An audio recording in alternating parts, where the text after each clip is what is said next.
എൻ്റെ ഓബയോസിലെ പ്രോഡക്റ്റ് ഇഷ്ടപ്പെട്ട് വിശ്വസിച്ച് എനിക്ക് പേയ്മെന്റ് കിട്ടുന്നു, അല്ലെങ്കിൽ ഞാൻ ബിസിനസ്സിൽ രക്ഷപ്പെടണം എന്ന് വിചാരിച്ച് എനിക്ക് തരേണ്ട പൈസ ഇവർ തട്ടിക്കൊണ്ട് പോയിരിക്കുകയാണ്.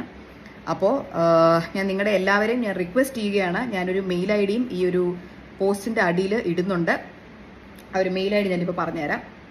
നമ്മുടെ മ്യൂസിയം സ്റ്റേഷനിലുള്ള മെയിൽ ഐ ഡി ആണിത്.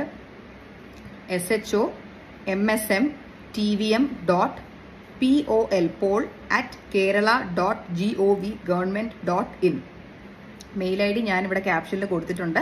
ഇത് നമ്മുടെ മ്യൂസിയം സ്റ്റേഷനിൽ തന്നെ ഡയറക്റ്റ് ആയിട്ടുള്ള മെയിൽ ഐ ഡി ആണ്. എനിക്കറിയാം കസ്റ്റമേഴ്സിന് ആർക്കും ഡയറക്റ്റ്ലി അവിടെ പോയി കേസ് കൊടുക്കാൻ ഇപ്പം നിങ്ങളെ ബുദ്ധിമുട്ടിക്കേണ്ട വരും. എനിക്ക് അതിൻ്റെ ആവശ്യമില്ല. നിങ്ങളെയും സ്കാം ചെയ്തിട്ടുണ്ട്, എന്നെയും സ്കാം ചെയ്തിട്ടുണ്ട്. ഇവരുടെ പേരിൽ ഫ്രോഡ് കേസ് നിങ്ങൾക്കും ഫയൽ ചെയ്യാമെന്നുള്ളതാണ്.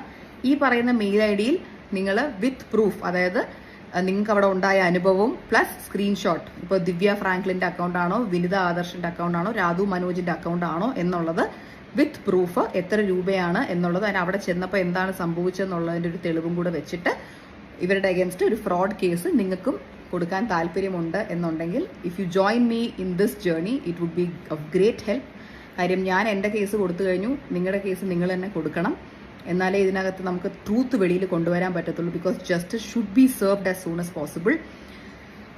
നമുക്ക് ക്രിമിനൽസിനെ മുന്നിൽ കൊണ്ടുവരണം, എല്ലാവരുടെയും മുന്നിൽ വരെ കൊണ്ടുവരണം. അതിന് വേണ്ടിയിട്ടാണ് ഞാൻ പോരാടിക്കൊണ്ടിരിക്കുന്നത്. അപ്പോൾ ഐ റിയലി ഹോപ്പ് നിങ്ങളും ആ ഒരു ഫ്രോഡുലൻറ്റ് കേസ് നിങ്ങളും കൊടുക്കുമെന്ന് ഞാൻ പ്രതീക്ഷിക്കുന്നു. ഈ താഴെ പറഞ്ഞിരിക്കുന്ന മെയിൽ ഐ ഡിയിൽ നിങ്ങളുടെ കേസ് വിത്ത് പ്രൂഫ്, സ്ക്രീൻഷോട്ട്സും നിങ്ങൾക്ക് അവിടെ ഉണ്ടായ അനുഭവം ദയവ് ചെയ്ത് പറഞ്ഞുകൊണ്ട് ഒരു ഫ്രോഡ് കേസ് കൊടുക്കുക. നമുക്ക് രണ്ടുപേർക്കും അത് ഉപകാരമായിരിക്കും. So yes, thank you so much.